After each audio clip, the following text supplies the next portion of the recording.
బయట వాతావరణమేమో చల్లబడుతుంది, కానీ ఇక్కడ పరా ఏమో చాలా వేడిగా ఉంది. ఏంటి పరా, ఏమైంది? ఏమైందా? ఇదైంది. అరే, ఇదేలా తగిలింది? 2 నిమిషాలుండు.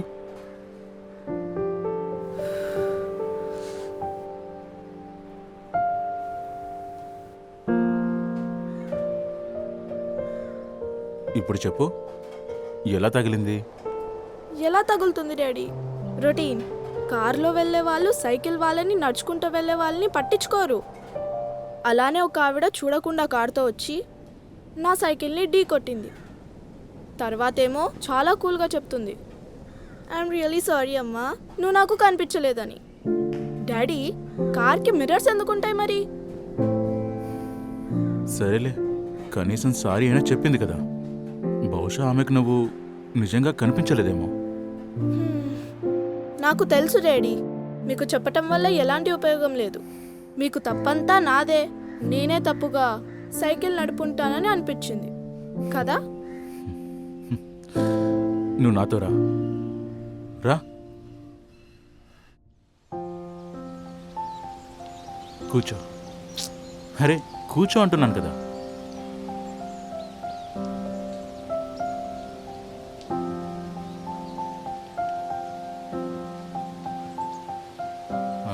ఒక్క నిమిషం, నువ్వు కార్కి ఏ సైడ్ సైకిల్ నడుపుతున్నావు? లెఫ్ట్.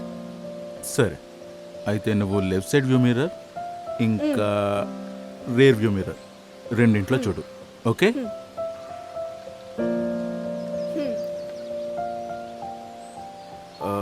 నేను నీకు కనిపిస్తున్నానా? హా. మరి ఇప్పుడు? ఆ. ఇప్పుడు? మరి ఇప్పుడు? నేను ఇప్పుడు కనిపిస్తున్నానా లేదా? లేదు.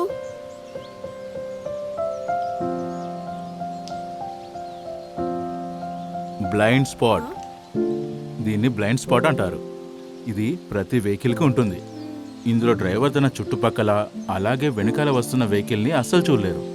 ఎంత పెద్ద వెహికల్ అయితే అంత పెద్ద బ్లైండ్ స్పాట్. నాకు తెలిసి నువ్వు ఆవిడ కార్కి బ్లైండ్ స్పాట్లో ఉండుంటావు. బహుశా అందుకే ఆవిడ నేను చూడలేకపోయింది. కానీ డాడీ, ఇందులో నా తప్పు కూడా ఏం లేదు కదా. నీ తప్పుందని నీతో నేనెప్పుడు అన్నాను? అసలు నేను నీకు చెప్పాలనుకుంటున్నది ఏంటంటే, నిజానికి ఈ తప్పు ఎవరి వల్ల జరిగిందన్న దానికంటే దీని నుంచి సురక్షితంగా ఎలా తప్పించుకోవచ్చు అని. ఎందుకంటే రోడ్ల మీద జరిగే చిన్న చిన్న పొరపాట్ల వల్ల ఒక మనిషి ప్రాణాలు పోయే పరిస్థితి కూడా వస్తుంది. ఇక ఆ తప్పు ఎలాంటిదైనా కావచ్చు. హెల్మెట్ పెట్టుకోకపోవడం, సైకిల్ సరిగ్గా నడపకపోవడం లాంటివి. మరి ఈ తప్పు నీ వల్లే జరిగింది కదా. అరే, ఏం ఆలోచిస్తున్నావు నువ్వు? పద, వెళ్ళి డ్రెస్ మార్చుకో. ఇప్పుడు నాన్నతో కలిసి సైకిల్ రైడ్కి వెళ్ళాలి. కమ్.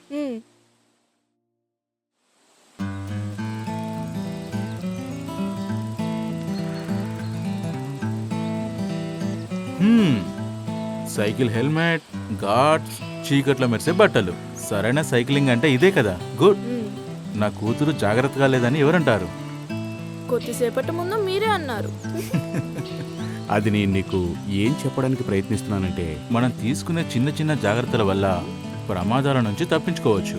ఇప్పుడు చూడు, ఒకవేళ నువ్వు నిజంగా ఆవిడ కారు బ్లైండ్ స్పాట్ బయట సైకిల్ నడిపినా, లేదంటే ఆవిడ కారు తిప్పే ముందే హారన్ కొట్టినా, ఒకవేళ ఇండికేటర్ ఇచ్చినా, బహుశా ఈ యాక్సిడెంట్ జరిగేది కాదేమో.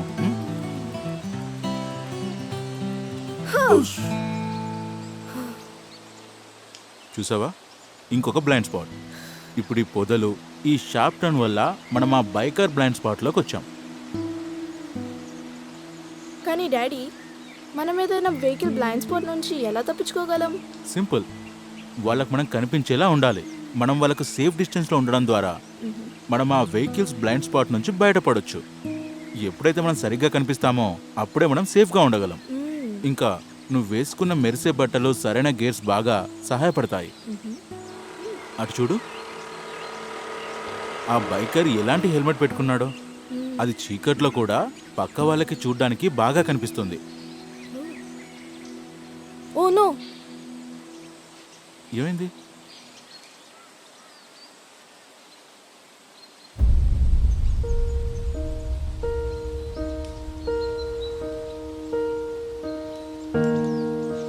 అంకుల్ సారీ, మీకంటే చిన్నదాన్నైనా మీకు చెప్తున్నాను.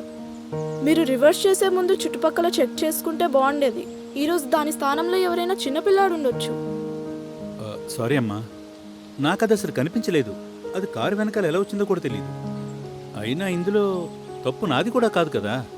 అంకుల్, మా డాడీ చెప్పేవారు, ఈ తప్పు ఎవరిదనేది అస్సలు ముఖ్యం కాదు, ఆ తప్పు నుంచి ఎలా సురక్షితంగా బయటపడాలో అదే ముఖ్యం. ఆ తప్పు వల్ల రోడ్డు మీద ఒక ప్రాణం పోయే అవకాశం ఉంది. అమ్మా, మీ నాన్నగారు చాలా కరెక్ట్గా చెప్పారు. అలాగే నువ్వు కూడా చాలా తెలివైన దాన్ని. నేను నీకు మాట ఇస్తున్నాను, ఇప్పటి నుండి నీ మాటలు నేను ఎప్పుడూ గుర్తుపెట్టుకుంటాను. సరేనా? Thank you. బాయ్ అమ్మా. ఏమైనా చెప్పు, నా కూతురు నిజంగా చాలా తెలివైంది. ఇంటి వరకు రేసింగ్ పెట్టుకుందామా? No racing. రోడ్డు మీద సేఫ్టీ ఫస్ట్. మనం తప్పులు చేయకూడదు, తప్పుల నుంచి తప్పించుకోవాలి. ఓకే మేడం, వెళ్దామా?